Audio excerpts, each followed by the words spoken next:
శ్రీమాత్రే నమః.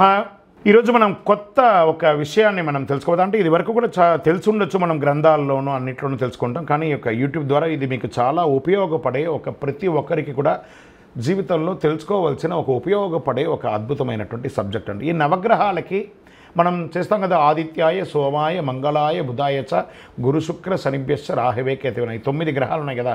ఈ 9 గ్రహాలు ఎవరు, వాళ్ళ తల్లిదండ్రులు ఎవరు, వాళ్ళ నక్షత్రాలు ఏంటి, వాళ్ళ యొక్క రాశి ఏంటి, వాళ్ళ వర్ణం ఏంటి, వాళ్ళ వాహనం ఏంటి, వాళ్ళకి ఇచ్చే నైవేద్యం ఏంటి, వారికి అధిపతిగా ఉన్నటువంటి నక్షత్రాలు ఏంటి, వాటి గురించి మనము ఇప్పుడు తెలుసుకోబోతున్నాం. ఇక బుధగ్రహం తారాచంద్రుల పుత్రుడు బుధుడు, రజోగుణవంతుడు, పుత్రదోషం, మందవిద్య, చంచలమైనటువంటి మనసు కలవారు బుధుని పూజ చేయడం వల్ల ఉపసంహరణం పొందుతారు.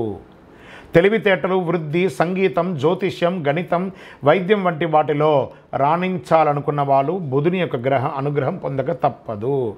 మిథున మరియు కన్యారాశికి అధిపతి బుధుడు తూర్పు ఉత్తరముఖుడై ఉంటాడు.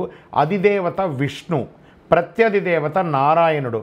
వర్ణం చిగురాకు పచ్చ, వాహనం సింహం, ధాన్యం పచ్చ పెసలు, వస్త్రం పచ్చని రంగు వస్త్రములు, జాతిరత్నం పచ్చ.